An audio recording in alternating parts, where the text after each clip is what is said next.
அனைவருக்கும் முத்தான முதல் வணக்கம். 2024 ஆண்டின் இறுதி நாள் நாளை 2025 ஆண்டில் அடியெடுத்து வைக்கப் போகும் நாம் அனைவரும் பாக்கியசாலிகள். அந்த விதத்தில் நல்வாழ்த்துக்களை குறித்தாக்கி, அரிது அரிது மானிடராய் புறத்தல் அரிது, அதனிலும் அரிது குருடு செவிடு வேடு நீங்கி பிறத்தல் அரிது.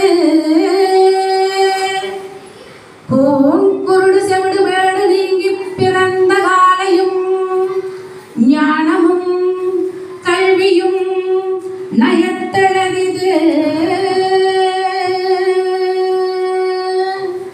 ஞானமும் கல்வியும் நயந்த காலையும் தானமும் தவமும் தான் செய்தலரிது. தானமும் தவமும் தான் செய்தற்கால் வானவர் நாடு வழி திறந்திடுமே. தானமும் தவமும் தான் செய்தற்கால் வானவர் நாடு வழி திறந்திடுமே. இந்த பாட்டை இப்போ எங்க இருக்கு பாடினேன் அப்படிங்கிறீங்களா? ரெண்டே காரணம் தான். ஒன்று, உங்கள் கவனத்தில் என் பக்கம் திருப்பணும், நான் சொல்றதை நீங்க கேட்கணும் இல்லையா, அதுக்காக. அடுத்து இதனோட கடைசி வரி பாருங்க, தானமும் தவமும் தான் செய்தல் அரிது. தானம் அப்படிங்கிறது தான் இப்போ நீங்க செஞ்சுட்டு இருக்கிறீங்க. இந்த ரோட்டரியை பத்தி ரோட்டரியில பேச போறோம் அப்படின்னோடனே அண்ணா சொன்னாங்க. சொன்னோடனே நான் என்னெல்லாம் பண்ணிட்டு இருக்காங்க அப்படின்னு பார்த்தா, குழந்தைகள்ல இருந்து வயதானவர் வரைக்கும் எல்லாருடைய தேவைகள் என்ன அப்படின்னு ஆய்வு செய்து யாருக்கு தேவை இருக்கோ அவங்களுக்கு சென்று உதவி செஞ்சுட்டு வர்றீங்க. அவ்வளவு நல்ல மனம் படைத்த உங்கள் முன்னால் பேசுகிறோம். அப்ப இந்த தானமும் தவமும் தான் செய்தால் வானவர் நாடு வழிதிருமே. எல்லாருமே இந்த பிறவி எடுத்திருக்கிறதே இறை நிலையை உணரணும் அப்படிங்கிறது தான் இல்லையா? ஒவ்வொருத்தருமே அப்படிதான் வந்திருக்கோம். அதுக்கு ஏற்ற ஒரு வழி என்ன அப்படின்னு சொன்னா அறச்செயல். அதனாலதான் அவையார் அறம் செய் அப்படின்னு சொல்ல, அறம் செய்ய விரும்பு அப்படிங்கிறாங்க. விரும்பி செய்யணும், அறச்செயல்களை விரும்பி செய்யணும். இந்த ரொட்டேரியன்ஸ் ஆகட்டும், நீங்க இருக்கக்கூடிய அனைத்து மக்களுமே விரும்பித்தான் இதுக்குள்ள வந்திருப்பீங்க. உங்கள்கிட்ட ஒரு தொகை கேட்கறாங்க அப்படின்னு சொன்னா அச்சுச்சோ கொடுக்குறமேன்னு யாரும் கொடுக்க மாட்டீங்க, நம்ம கொடுப்பீங்க இல்லைங்களா? இததான் ஞானிகள்லாம் என்ன சொல்றாங்கன்னா புறத்தவம் அப்படின்னு சொல்றாங்க. நம்ம அகத்தவம் செய்யறீங்களா, கண்ணை மூடி உட்கார்ந்துட்டு அக்னி தவம் அந்த தவம் இந்த தவம் நிறைய பேர் கற்றுக்கொண்டு இருப்பீர்கள். அந்த வகையில நம்ம அகத்தவம் செய்யறோம். இந்த தானம் செய்தல் கொடையளித்தல் என்பது புறத்தவம் என்று கூறப்படுகிறது. அந்த விதத்தில் இந்த பாடல் இங்கு ஏற்புடையதாக இருக்கும் என்பதற்காக இந்த பாடலை நான் பாடினேன். இப்ப நம்ம தலைப்புக்கு வருவோம். என்ன தலைப்பு எனக்கு கொடுத்துருக்காங்க யாருக்கு தெரியும்? சொன்னீங்கன்னா தெரிஞ்சுக்கிறோம் அப்படிங்கிறீங்களா? உண்மை. வாழ்க்கை வாழ்வதற்கு அம்மா சொல்லிட்டாங்க. வாழ்க்கை வாழ்வதற்கு தான். அப்ப எப்படி வாழறது? வாழணும், எல்லாருமே எப்படி வாழணும்? இன்பமாக வாழணும். அப்ப நம்ம கிட்ட ஒரு 3 பண்பு, நான் இவ்வளவுதான் சுருக்கமா அண்ணன் முதலே சொல்லிட்டாங்க, 25 மினிட்ஸ் ஆன் ஆர் பிஃபோர் அப்படின்னு சொல்லிட்டாங்க. அதனால 3 விஷயம் தான். ஒண்ணு, நமக்கு எதிர்பார்ப்பு இல்லாம யாராவது இருக்கிறோமா? இல்ல. அந்த எதிர்பார்ப்பை கொஞ்சம் குறைச்சுக்கணும், சரிங்களா? எதிர்பார்ப்பை குறைத்து கொள்ள வேண்டும். அடுத்தது என்ன அப்படின்னு சொன்னா, சினத்தை தவிர்த்து கொள்ள வேண்டும். சினத்தை தவிர்த்து கொள்ள வேண்டும். அடுத்தது எதையும் ஏற்றுக்கொள்ள வேண்டும். எதையும் ஏற்றுக்கொள்ள வேண்டும். இப்ப ஒவ்வொன்றுதான் வருவோம். எதிர்பார்ப்பு அப்படின்னா, நமக்கு ஒரு வாய்ப்பு கிடைக்கும் போது அதை பயன்படுத்திக்கணும். அதை விட்டுட்டு வேற எதையோ எதிர்பார்த்துக்கிட்டு வர்ற வாய்ப்பை தவற விடக்கூடாது. வந்தோடனே அம்மா சொன்னாங்க, வாழ்த்துங்கள் அப்படின்னு, வாய்ப்பு கிடைக்குது பயன்படுத்திக்கோங்க அப்படின்னு சொன்னாங்க. அந்த மாதிரி இப்போ ஒரு சின்ன ஒரு கதை. ஒரு கிராமம், அந்த கிராமத்துல ஒரு பூசாரி கோவில்ல எப்பொழுதும் பூஜை செஞ்சுட்டு இருக்கிறவரு. அவர் முழு சரணாகதி, எப்பவும் இறைவனை தவிர அவர் வேற எதையும் சிந்திப்பதே கிடையாது. எப்பொழுதும் இறைவனையே நினைத்துக் கொண்டிருப்பவர்கள் தவ ஆற்றல் பெற்றவர்கள். அதனால எப்பொழுதும் அவர் கூடயே இருக்கிறதால அவருக்கு ஒரு நினைவு.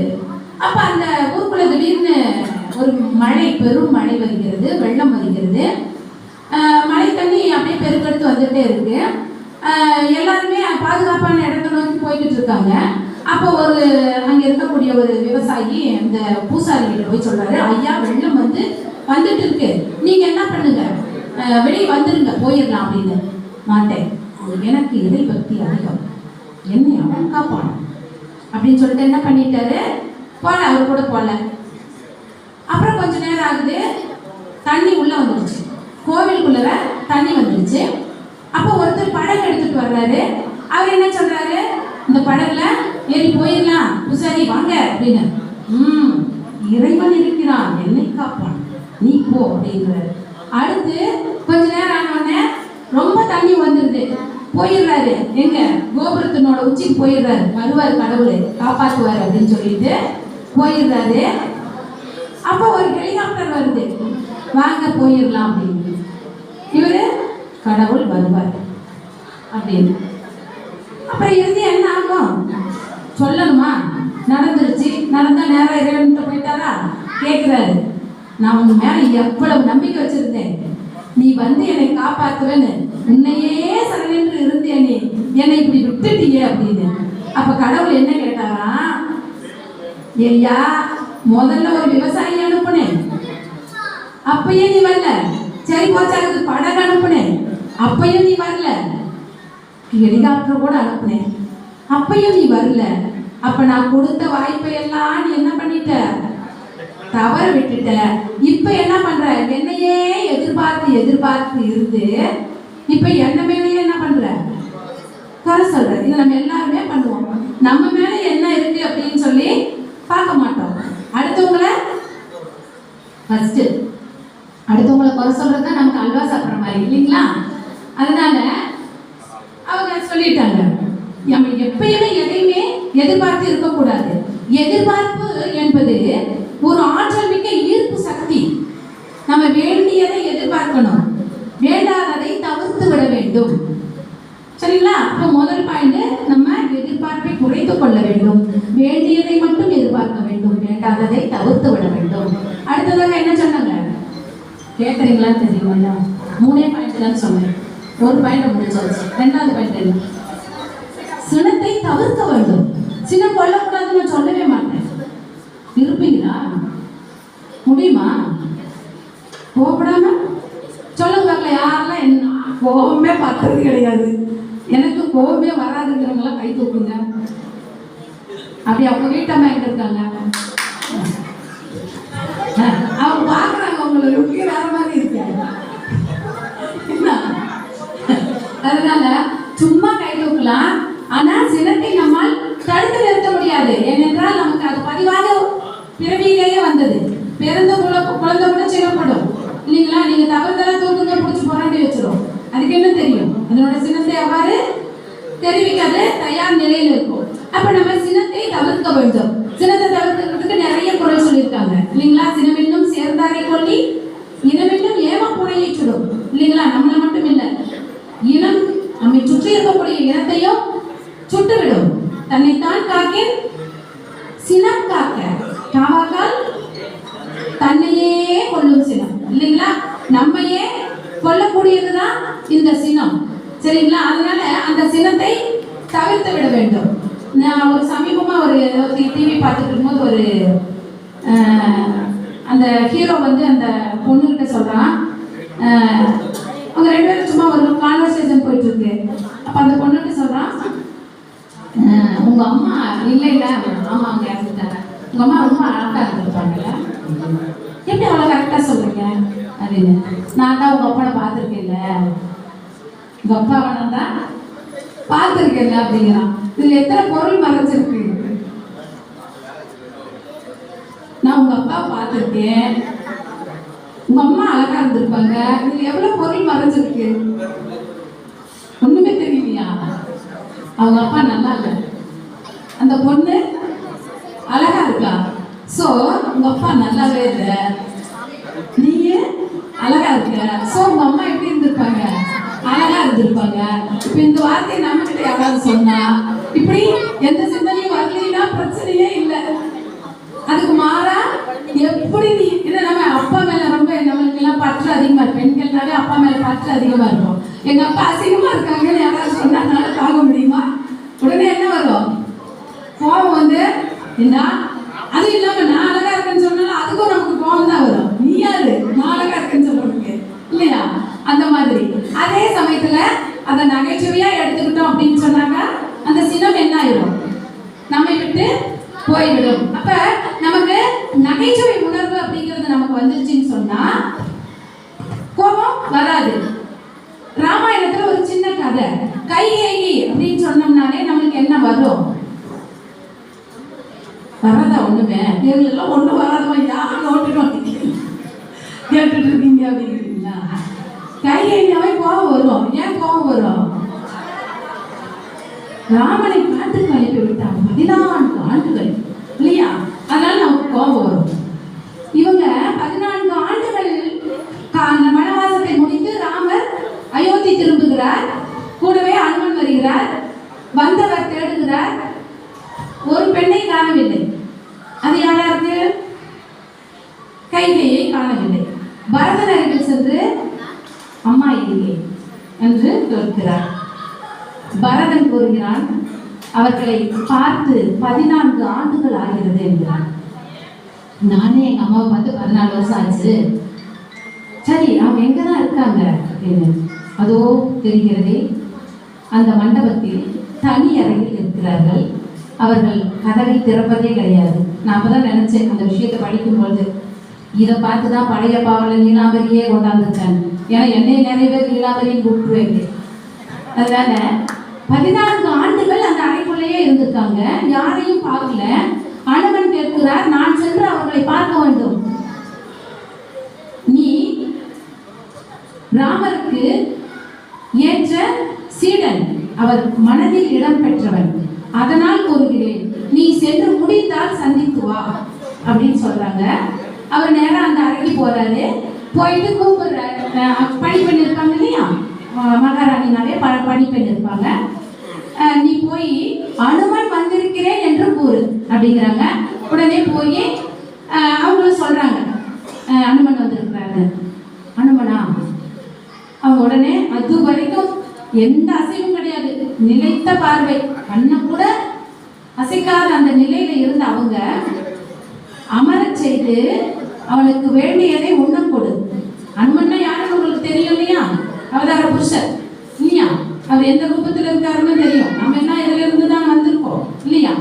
அதனால அவங்க அமரச் செய்து உண்ண கொடு அப்படின்னு சொல்லிட்டு அவங்க அப்பதான் போய் கண்ணாடி பார்க்குறாங்க. கண்ணாடியை பார்த்தா கண்ணாடியே ஃபுல்லா தூசி படிஞ்சிருக்கு. கண்ணாடியை துடைக்கிறாங்க. துடைச்சிட்டு தன்னை பார்க்குறாங்க. 14 ஆண்டுகள் அப்படியே இந்த இருந்த இடையில இருக்கவங்க எப்படி இருப்பாங்க தெரியுமா? நீலாம்பரிய பழைய பாடு பார்த்த மாதிரி தான் இருப்பாங்க. அவங்க என்ன பண்றாங்க, ஒரு சாமி எடுத்து தன் மேல போத்திக்கிட்டு அனுமனை பார்க்கறதுக்கு வர்றாங்க. வந்து உட்கார்ந்த உடனே அனுமன் அவங்க கிட்ட கேட்கிறாங்க, அம்மா, ராமனை பெற்றவர் கௌசலை, ஆனால் அந்த ராமனை உலகிற்கு தந்த தாய் நீங்கள் அல்லவா அப்படின்னு சொல்றாரு. அதனாலதான் நான் உங்களை பார்த்து உங்கள்கிட்ட ஆசி வாங்கிட்டு போலான்னு வந்தேன் அப்படிங்கிறாரு. அருகே வான்னு கூப்பிடுறாங்க. கிட்ட போய் அனுமன் எப்படி உட்கார்றாரு தெரியும் இல்லையா? உட்கார்றாரு. அப்படியே அவங்க மெதுவா தலையை வந்து கொடுத்து சொல்றாங்க, அப்பா, என் திருமணத்திற்கு முன்பே தசரதன் தன் மகனை பிரிய வேண்டும் என்ற சாபத்தை பெற்றவர். எனக்கு எல்லா வித்தைகளும் தெரியும். ஏனென்றால் அவங்க அப்பா வந்து மிகச்சிறந்தவர். அவருக்கு தெரியாத கலைகளே கிடையாது. சாஸ்திரம், ஜோதிடம் எல்லாம் ஆருடம் வரைக்கும் எல்லாம் தெரியும். அதே கைகேயிக்கும் அந்த விஷயங்களை எல்லாம் கற்றுக் கொடுத்துருக்காங்க. ராமனுக்கு வில்வித்தையை கற்றுக் கொடுத்தவரே கைகேயி தான். இது எத்தனை பேருக்கு நமக்கு தெரியும்? என்னுடைய 4 புதல்வருக்கு பிறகு 5வது மகனாக உன்னை எண்ணுகிறேன். அதனால் உன்னிடம் கூறுகிறேன், இந்த ராமன் காட்டுக்கு செல்லவில்லை என்றால் முடிசூட வேண்டி இருக்கும். ஆருடத்தில் இருக்கிறது, எந்த மன்னன் இந்த 14 ஆண்டுகள் முடிசூடி இருக்கிறார்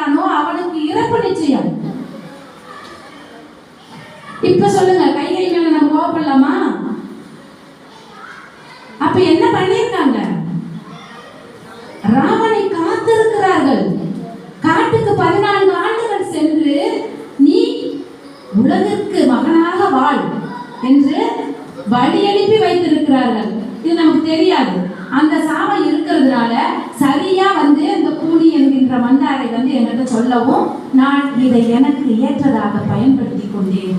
என் புதல்வனை நான் காத்தேன். இது எத்தனை பேருக்கு தெரியும்? நான் யாருக்கும் கூற விரும்பவில்லை அப்படிங்கிறாங்க. இப்ப இந்த கதையை நான் இங்க ஏன் சொல்றேன்? சினத்தை தவிர்க்க வேண்டும். இங்க என்ன கருத்து இதுல இருக்கு? சினத்தை தவிர்க்கிறதுக்கு என்ன கருத்து இருக்கு? இவ்வளவு நாள் கையை கண்டா நம்ம கோவப்பட்டு இருந்தோம். இப்ப நம்மளுக்கு என்ன தோணுது? கையை நல்லது செய்திருக்கிறான்னு தோணுது. அப்ப நமக்கு கோபம் போயிடுச்சு. இங்க என்ன நம்ம பார்க்க வேண்டியது? எதிராளியின் நிலை. ஒருத்தவங்க மேல நமக்கு கோபம் வருது அப்படின்னு சொன்னா அவங்க செய்யக்கூடிய செயல் அவர்களுக்கு அது சரியானதாக இருந்திருக்கும். அதை உணர வேண்டும்.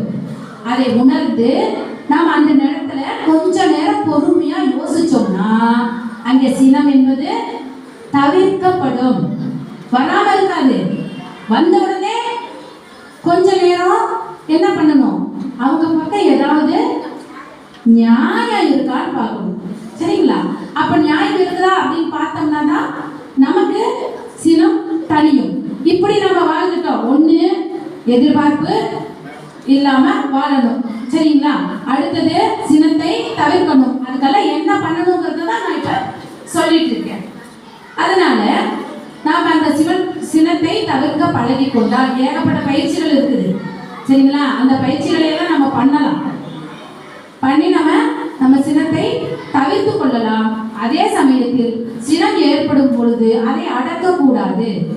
அப்புறம் நம்மளுக்கு என்ன ஒரு டாக்டர் வாங்கிதான் இருக்காங்க. கோபம் போதெல்லாம் அடைக்கடிக்க வச்சிருப்பீங்களான்றது பிரச்சனை எதிருது சொல்லுவீங்களா? அப்ப நம்ம அதை அடக்க கூடாது. தவிர்க்க வேண்டும் என்றால் புரிதல் என்பது ஒன்று வேண்டும். சரிங்களா? 2 பாயிண்ட் முடிச்சாச்சா? கொடுத்த டைமுக்குள்ள முடிக்கணும்ல. அடுத்தது 3வது பாயிண்ட் என்ன சொன்னோம்? ஏற்றுக்கொள்ளுதல். எதையும் ஏற்றுக்கொள்ள வேண்டும். சரிங்களா? எப்ப நம்ம ஏற்றுக்கொள்ள மாட்டோம்? மற்றவர்களிடம் குறை காணும் பொழுது அதை நம்மால் ஏற்றுக்கொள்ள முடியாது. சரிங்களா?